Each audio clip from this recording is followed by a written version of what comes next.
Bonjour à tous, aujourd'hui on se retrouve avec Mickaël de Normandie Incubation. Bonjour. Mickaël. Comment vas-tu? Salut Nicolas, ça va? Super. Nickel. On se retrouve pour que tu nous présentes un petit peu Normandie Incubation, qu'on découvre certains des incubés, certains projets. Mais avant tout ça, juste présente-nous un peu ton parcours. D'où est-ce que tu viens, qu'est-ce que tu as fait et comment tu en es arrivé là? Ok, alors moi, Mickaël Poiffol, donc comment j'en suis arrivé là? Je suis tombé dans le e-commerce, on va dire, il y a 8 ans, à travailler dans des startups qui venaient de se créer avec pour but de se développer, on va dire, et j'ai toujours été un peu le premier employé qui était là pour faire grossir, on va dire, un peu la machine, essayer de développer le chiffre d'affaires et de faire en sorte que ce soit rentable, ce qui n'est pas super facile dans le e-commerce en tout cas. Ouais. Donc voilà, donc j'ai passé 8 ans à faire ça, beaucoup de web marketing, de business développement, et arrivé à 8 ans, j'ai commencé aussi à essayer de monter moi, mon projet de start-up.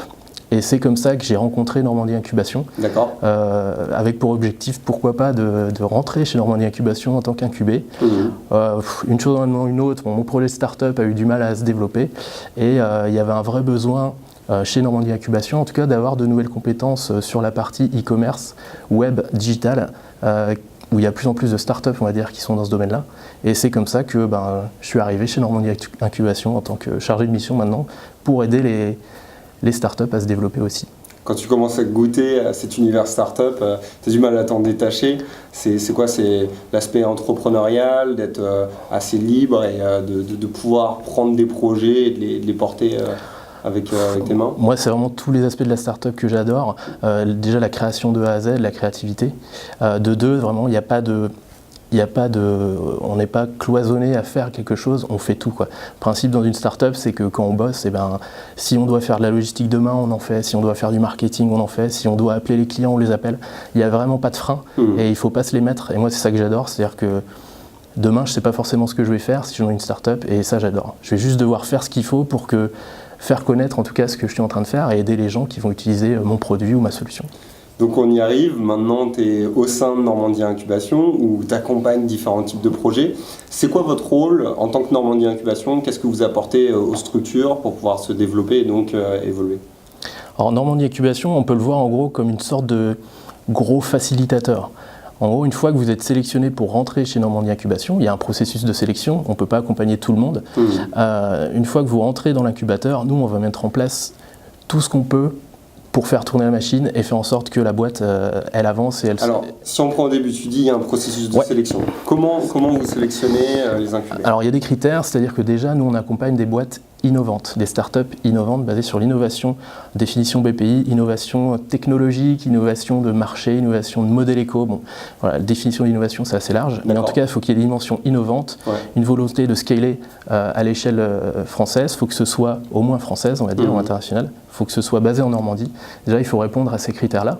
Une fois qu'on y répond, on peut prétendre à Normandie Incubation, un dossier de sélection, un comité de sélection, qui va décider si oui ou non le projet peut rentrer sur des critères de maturité, de présentation de projet, d'adéquation entre le projet aussi et le porteur de projet. Vous en avez un nombre spécifique chaque année où vous pouvez intégrer ou On n'a pas de nombre spécifique, c'est-à-dire qu'on ne se dit pas cette année il y a un quota. Non, ça ce serait pour nous contre-productif pour les boîtes. Notre intérêt vraiment le premier, nous, c'est de faire en sorte que des projets sortent de terre et y arrivent. Donc ça ne sert à rien de se mettre des quotas, au contraire. Donc non, plus il y a de projets, plus on est content et plus on peut les aider. Donc il n'y a vraiment pas de quota. Ok. Donc, je contacte Normandie Incubation, je postule, je présente un dossier. Voilà, on va se rencontrer, on va discuter, on va voir ce qu'il faut pour arriver à passer le comité, on va en discuter. Il y a certains points qu'il va falloir améliorer forcément parce qu'on n'a pas toutes les clés en main dès le départ. Et après, une fois que, on va dire que le process est bien mis en place, que vous arrivez à passer le comité, une fois le comité passé et accepté, on va rentrer en incubation chez Normandie Incubation pendant 18 mois. D'accord. Et là, c'est 18 mois où nous, on va être derrière les porteurs de projets et les projets pour les booster à fond et faire en sorte que ça marche. Okay. Ça va passer par plein de choses. Par exemple, déjà de l'hébergement. Ils vont arriver, ils vont avoir un bureau équipé, Internet, tout, pour pouvoir s'installer.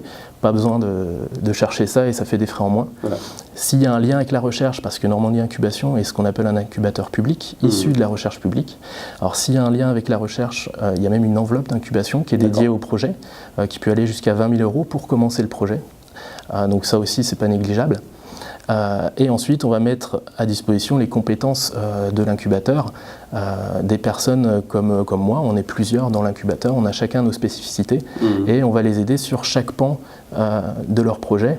À nous tous, on regroupe des compétences qui aura besoin à chaque étape, comme l'ingénierie financière, la propriété industrielle, le commercial, le business développement, le marketing, le web marketing, le digital. En gros, on va regrouper à nous tous des briques de l'entreprise qu'il va falloir mettre ensemble et y arriver.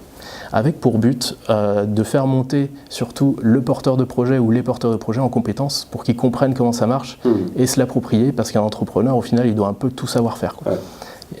J'imagine que c'est la problématique, c'est pas forcément d'assister les entrepreneurs, c'est plus de leur fournir les clés pour qu'ils continuent de grandir derrière. C'est ça, on ne doit pas faire à leur place, on doit leur donner les clés pour comprendre et qu'ils puissent faire eux-mêmes.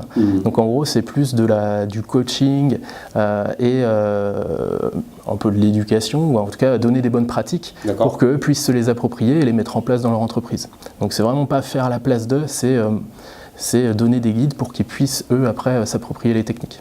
Très bien. Par rapport aux projets que tu as déjà vus sur l'écosystème, est-ce qu'il y a des problématiques qui sont un peu récurrentes ou il y a des sujets qui bloquent les startups dans leur évolution ?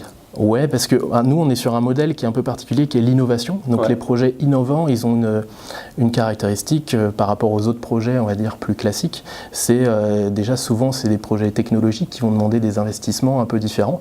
Et c'est des projets qui vont avoir une durée de lancement différente et surtout un lancement commercial différent. Donc déjà, les premières problématiques, c'est aussi l'ingénierie financière pour pouvoir monter ces projets qui, parfois, si on est très techno, demandent beaucoup de financement. Donc on est sur des recherches en fonds qui vont être différentes, mais aussi dans l'innovation, on a la chance d'avoir un écosystème où on va avoir des aides pour l'innovation différentes aussi. Il y a pas mal quand même de structures autour de nous qui vont nous permettre de donner à ces entreprises. Tu peux en citer quelques-unes comme BPI, Initiative Calvados, on a la D Normandie, voilà, il y a la CCI aussi qui peut intervenir sur certains.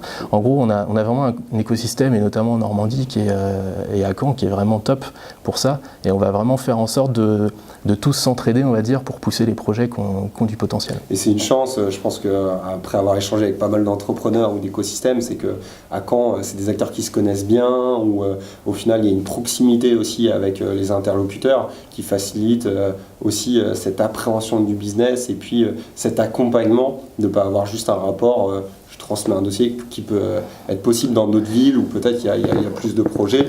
Au moins à Caen, c'est cette chance-là que j'ai pu bénéficier, que de nombreuses startups bénéficient, c'est d'avoir un contact humain, d'avoir un retour et un échange tout au long de l'évolution de ces process. Ça, c'est super important, c'est-à-dire que par rapport à...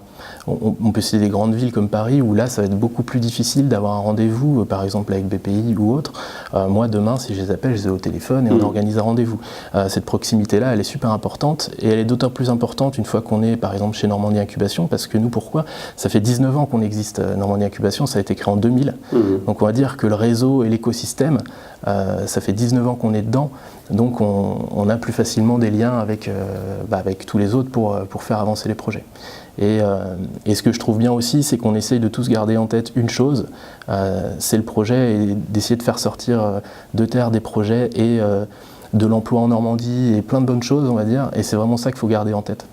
Du coup, toi, tu as un peu cette aventure entrepreneuriale, mais multipliée x10 avec tous les projets que tu vois, j'imagine. C'est ça qui est génial, et en plus x10 et x10 avec des choses complètement différentes. Je travaille avec des projets qui ont des produits, des projets qui sont en SaaS, des projets qui ont des biotech, des projets qui font de l'IA, des projets qui font de la robotique. En gros, on est sur des domaines ultra différents, mais il y a toujours quand même une gestion de projet et un avancement à faire qui est commun à tous. Et c'est ça qui est bien, et c'est ça qui est bien dans l'incube, c'est-à-dire que chacun profite de l'expérience des autres. Donc en gros, on est dans un lieu où il y a 11 incubés en même temps, par exemple, chacun va parler de ses expériences pour pouvoir grandir les uns avec les autres. Et au-delà de nous, notre accompagnement, le plus important aussi, c'est que les incubés vont s'entraider tout au long du process, quoi. Ça, c'est ultra important. Moi, je pense que sur notre aventure entrepreneuriale, en tant qu'entrepreneur, on se sent parfois un petit peu seul. Et moi, c'est ce qui m'avait permis, Normandie French Tech, notamment, de rencontrer d'autres entrepreneurs de start-up qui ont déjà connu des difficultés, résolu des problématiques avec certaines solutions et donc du coup peuvent retransmettre, conseiller les différents acteurs autour. J'imagine que c'est ton travail, c'est de donner du feedback sur des expériences qui sont déjà connues à droite à gauche. C'est ça, nous on a mis en place pas mal de choses là-dessus. Déjà il y a les réseaux, Normandie French Tech en fait partie, et nous on a notre propre réseau aussi. Par exemple, on a mis en place un système de mentorat avec nos anciens incubés. Voilà, on a des boîtes qui sont maintenant assez connues, certains qui sont dans French Tech Camp, et qui vont maintenant à leur tour donner en retour aux nouveaux incubés en les mentorant et en les aidant sur d'autres points. Et c'est toujours plus important aussi d'avoir des retours d'anciens entrepreneurs qui sont passés par les difficultés qu'on va avoir, au-delà de quelqu'un comme moi qui va leur dire, mais qui n'est pas l'expérience d'un vrai entrepreneur. Ça a beaucoup plus d'impact et ça va vraiment être un complément super utile. Ouais. Ce qui est important, c'est que ok, il y a des leçons qui sont apprises, mais c'est aussi important d'avoir une vision du contexte pour associer les deux, pour se dire, ok, c'est peut-être telle solution, mais dans un certain contexte. Aujourd'hui, le contexte d'une autre boîte, il y a peut-être la même problématique, mais dans un contexte qui est un peu différent. Et du coup, voilà, c'est bien d'avoir plusieurs sons de cloche, j'imagine.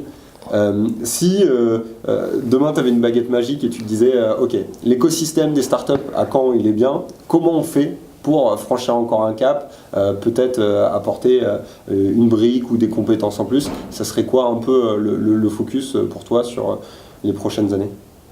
Alors, je prêche un peu pour ma paroisse, mais toute la partie digitale, c'est vrai qu'il y a beaucoup besoin d'éducation sur cette partie-là pour pouvoir grandir. Je pense que c'est un levier énorme pour scaler assez vite et grandir à la phase de croissance. Et au-delà de ça, de cette partie-là où il y a beaucoup de boîtes, on va dire, qui en ont besoin et qui vont forcément en avoir besoin. Quoi qu'on fasse, on va avoir un site web ou quelque chose. Et ça va être un peu notre image, les réseaux sociaux aussi. L'autre partie qui est ultra importante, c'est la partie financement. Je pense que le financement, c'est un peu le nerf de la guerre aussi. Arriver à récolter des fonds, à lever des fonds, on va dire, pour faire avancer nos boîtes. C'est vrai que c'est peut-être un des points qui est le plus compliqué en dehors de Paris ou des grandes villes où là on a beaucoup plus d'investisseurs qui vont mettre pas mal d'argent et prendre de risques. Le niveau de financement peut être un peu différent sur d'autres villes. Donc là, peut-être arriver à faire grandir ces choses-là, ça va permettre aussi à certaines boîtes de passer des caps et du coup de scaler beaucoup plus vite. Ouais. On a peut-être un rythme qui va être un peu plus lent, je pense, pour scaler. D'accord. Donc avoir un réseau peut-être un petit peu plus large. Ça existe déjà en fait, il y a beaucoup de business angels, tout ça, qui sont là et qui tous les jours donnent de l'argent à toutes les startups, donc ça c'est génial. Mais je pense qu'on peut encore aussi passer un cap de ce côté-là, parce que certaines boîtes, à des moments, il y a des besoins d'investissement assez important. Plus conséquent et permettre de scaler peut-être. Voilà. Et donc il y a ça, et du côté plus entrepreneur, arriver à comprendre comment ça fonctionne aussi ces financements. Tout le monde n'est pas financier de base, et du coup arriver à comprendre ces mécanismes-là, c'est aussi comprendre comment je dois modéliser aussi mon projet pour pouvoir acquérir ces fonds-là. Des fois aussi c'est l'adéquation entre les deux qui peut être difficile à trouver. Il y a un temps de maturité à avoir aussi pour les entreprises pour arriver à déclencher ces différents fonds, quoi. Totalement. Donc ouais, encore une fois, l'argent c'est assez important aussi quoi qu'on fasse. Donc voilà. Très bien. Si tu avais un mot de la fin à dire peut-être à des futurs incubés de Normandie Incubation, quel conseil tu donnerais à des gens qui veulent créer leur start-up, qui n'hésitent pas à vous contacter pour l'élaboration du projet? Voilà, quel conseil tu donnerais? Je leur dirais déjà, n'hésitez pas à nous contacter, quoi. Même si vous vous dites, est-ce que je rentre dans les clous, quoi. Faut pas se poser cette question-là. Faut nous contacter, on voit ensemble, et puis on va trouver comment fonctionner. Et même si nous, on n'est pas le bon interlocuteur pour tel ou tel projet, c'est pas grave. On est dans l'écosystème depuis 19 ans, on saura très bien vers qui vous orienter. Ça évite de faire ses recherches tout seul et d'aller à la mano voir 40 000 personnes. On peut être un relais aussi de base pour pouvoir déclencher un autre partenariat avec quelqu'un d'autre, même si c'est pas nous qui le ferons. Encore une fois, j'adore dire ça, mais le plus important, c'est le projet, les boîtes et les gens qui sont dedans, et faire en sorte que eux ils y arrivent, quoi qu'il arrive, même si c'est pas nous qui le faisons, c'est pas grave, quoi. Très bien. Bah, écoute, ce sera le mot de la fin. Je te remercie en tout cas merci Nicolas. Pour cet entretien ultra riche et ultra complet. Vous pourrez retrouver plus d'informations sur le site de Normandie Incubation. Donc n'hésitez pas à découvrir toutes ces informations, à contacter Michael, que ce soit par LinkedIn ou sinon via le site. Et puis je vous dis à très vite pour découvrir l'écosystème canet avec French Tech Camp.